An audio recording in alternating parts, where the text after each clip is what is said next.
We've been reporting on here on CNBC TV 18, just like we told you. The Land Ordinance is now history. The government has issued a statutory order in lieu of re-promulgating the ordinance. But sources say instead of the 9 changes that the ordinance brought in, the government will retain only one, and that is compensation for land acquired under the 13 acts, like the SEZ Act, the Coal Mining Act, which will now be under the 2013 Land Law. Remember, the Land Ordinance lapses on the 31st of August, and CNBC TV 18 had first reported on the possibility of a statutory order just 2 days ago. Joining us now to talk about this is Supreme Court Senior Advocate KTS Tulsi. Mr. Tulsi, appreciate you joining us here on CNBC TV 18. What do you make of the government's decision to issue a statutory order to take forward what the Land Ordinance has left behind? You see, the statutory order can only be valid so long as the statute is in force. If the statute lapses, the statutory order will lapse automatically. I can't understand the use of issuing a statutory order without promulgating the ordinance. It's not a substitute. So I think it is an anomalous situation that will result, and the statutory order will not be able to save anything. We're also trying to grapple with this and understand this because the Land Ordinance had moved 9 changes to the 2013 Act. If I look at what the statutory order now says, the statutory order is basically talking about only one change, which is to bring the 13 central acts under the 2013 Land Law for resettlement and compensation. So it looks like the government has dropped the other 8 changes that were being proposed, and since this business of the 13 Central Acts was already part of the 2013 statute, that has now been taken forward as part of the statutory order. What do you make of that? No, statutory order will be valid only so long as the ordinance comes into force. It can't be substitute for the ordinance. There are only 2 sources of law so far as the Constitution is concerned: the law enacted by Parliament and given assent to by the President. And the other is when the houses are not in session, an ordinance to tide over some urgent necessity. Now, if there is no ordinance and there is no statute, there can't be any statutory order. But there is a statute, isn't it, Mr. Tulsi? Because the 2013 Land Law currently exists. 2013, quite right. Under that, if the order is sought to be made under the 1930 Act, that's a different matter. No, the order is being made under the 2013 Land Act, sir. 2013 Land Act, then it would be valid. Yes, that is exactly what they're trying to do, sir, at this point in time. Very well. That means that there will be no ordinance. That is what it seems like, because it says it is proposed to issue an order under the removal of difficulties of Section 1131 of the Land Act 2013 for extending the provisions of compensation, rehabilitation, resettlement as mentioned in 1st, 2nd and 3rd schedules to the Act in the 4th schedule of the Land Act. So this is being done as a statutory order taking forward 2013. Well, that I would welcome. I'm glad that that is being done, because then at least the statute can be enforced, and the benefits which are conferred under that statute will reach the people. Okay, just hang in there, Mr. Tulsi. Let me bring in Congress leader Manish Tiwari as well. Mr. Tiwari, appreciate you joining us here on CNBC TV 18. One would imagine that the route that the government has taken, which is not to re-promulgate the Land Ordinance because they would have had to prorogue the session, but they've taken the statutory route, and that would suggest that there is still a window of hope and opportunity for a special session being called or Parliament being reconvened to try and push the GST bill through. What do you make of this development? Well, I think those 2 strands are completely unconnected. The Land Acquisition Act stands on its own merits, and the various ordinances, or the ordinance which was promulgated and re-promulgated, was an aberration to a process which had been sanctified by both houses of Parliament with very enthusiastic participation by the BJP at that point in time. So one would wonder as to under what pressure or what compulsion was this ordinance route adopted by the central government. But let's forget about the ordinance route, Mr. Tiwari. I'm trying to understand why the government would choose to issue a statutory order on the land bill, which takes forward the 2013 land law, which obviously seems to suggest that there is a window of opportunity to try and broker some sort of an arrangement with the Congress party, reconvene the monsoon session of Parliament and push the GST bill through. Well, that sounds more like your wishful thinking than any coherent political strategy, because how else would you explain this? Well, I did not know that business channels have also got the contagion of the anchor interrupting before the guest can get two words in stream. So therefore, if you allow me to explain, I would. Go ahead. I would try to, but in case you only want to listen to your own voice and turn it into a monologue, then you can be my guest. No, please go ahead, sir. Well, essentially, what you're trying to do is confuse apples for pears. The goods and services tax has its own issues. There are still design issues. There are still issues with regard to what would be the optimal level of taxation, the grievance redressal council, etc. Stuff which needs to be sorted out by the government in consultation with the opposition. The Land Acquisition Act was, or the ordinances were a complete aberration. And ultimately, because there was so much of resistance, that the government had to go back on it and eat a humble pie. And even this executive order which has been promulgated, which you were trying to sort of read out, and I was trying to understand what Mr. Tulsi was saying, I'm afraid,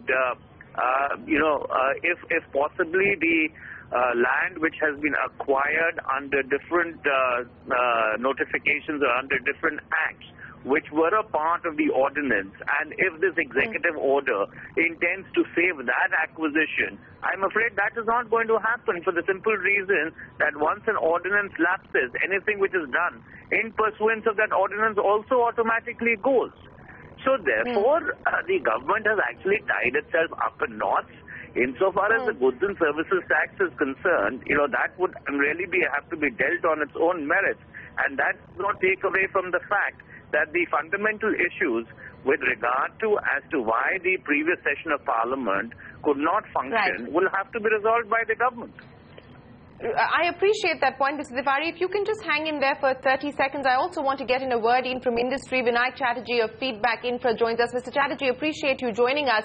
Is this now a case of the government tying itself up in even more knots and complicating the matter even further? Because what we see from the statutory order that now has been notified by the government seems to suggest that the 13 central acts have been brought under the 2013 land law as far as compensation is concerned.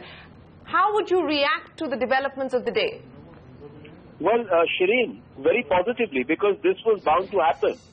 You see, you can't, when the UPA passed the 2013 Act, it left out 13 specific acts.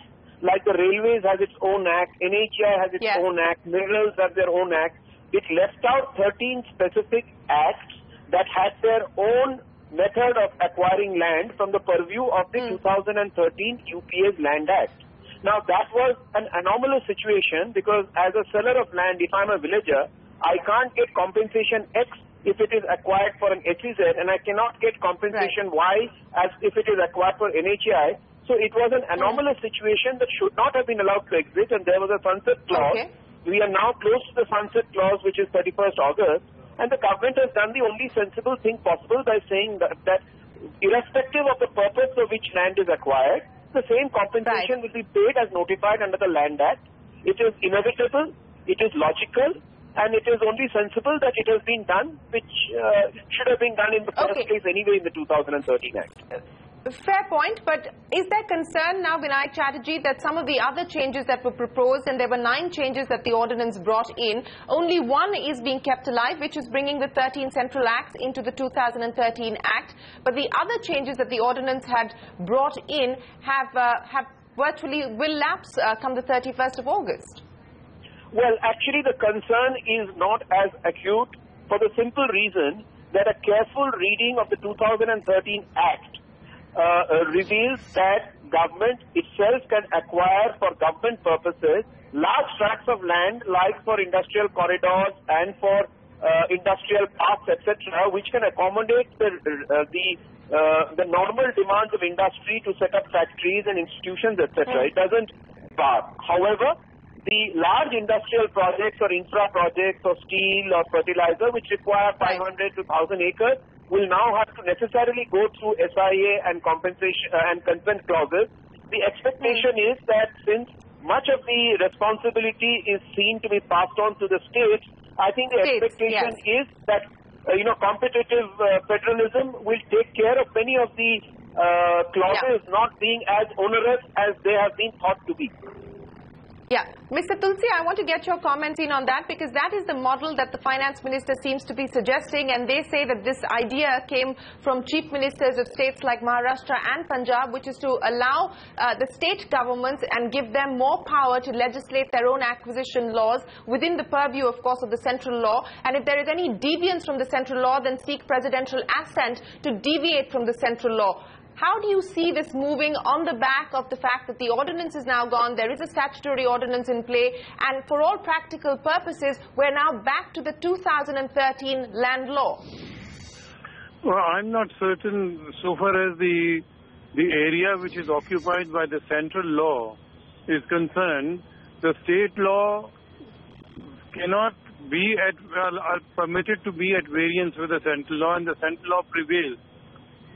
So, if the states think that a statutory order, whether it is valid or not, will have to be examined, I can't really express an opinion. But it all depends whether under the 1913 Act, the power is given for issuance of this order, and if it stays within the express delegation of power to the government, it may be possible, but I can't express an opinion one way or the other. Sure. But it's a good thing that they have given up the idea of repromulgation of the Land Ordinance, because that is clearly unconstitutional and a misuse of the power that was being exercised.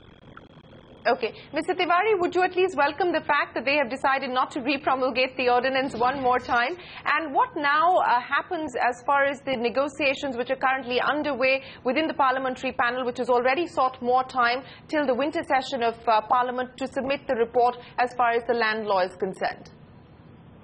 Well, first of all, I would tend to agree with what Mr. Tulsi is saying, that the validity of the constitutional, of the executive order would have to be really examined, because I wonder as to how an executive order can possibly bring within its ambit, or bring within the ambit of the law, certain central acts without really amending the law itself in order to incorporate it. So therefore, as we go forward, it'll have to be seen as to how the government has actually tried to bring it within the four corners of the law.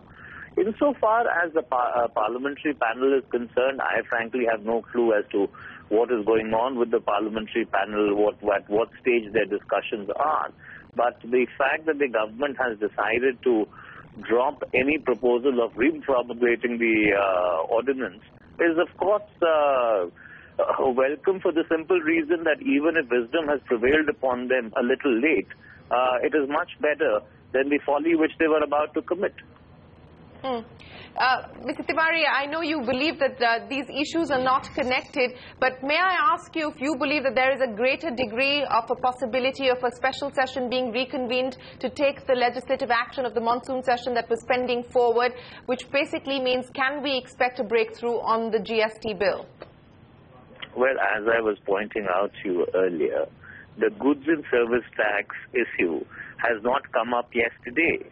If you recall, on the 16th of February 2011, the former Prime Minister, Dr. Manmohan Singh, had pointed out in a press conference with the electronic media editors, where possibly you two were present, that the reason why the GST bill is not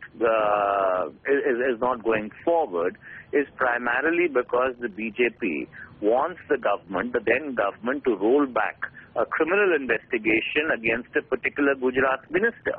So after having hijacked the whole process or subverted the whole process for 10 long years, suddenly the BJP seems to be discovering the virtues of the goods and services tax.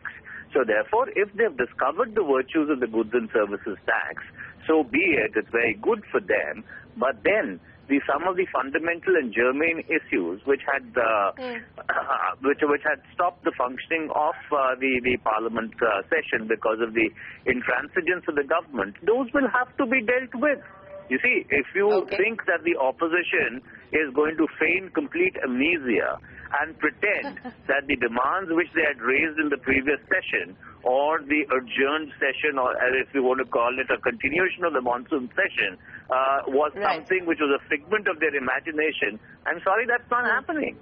So therefore, if the government wants to walk the extra mile, it'll have to walk the extra mile completely and not walk it in a manner of selective amnesia.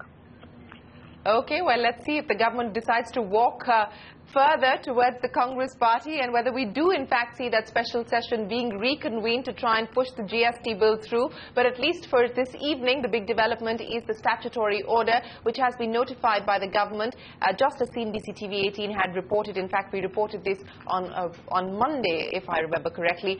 Vinay Chatterjee, KTS Tulsi and Manish Tiwari, appreciate you joining us here to take us through your comments on the big development of the evening. Well, I spoke with Union Minister Nitin Gadkari on the land bill, and he promised that the government would ensure continuity just yesterday. Listen in.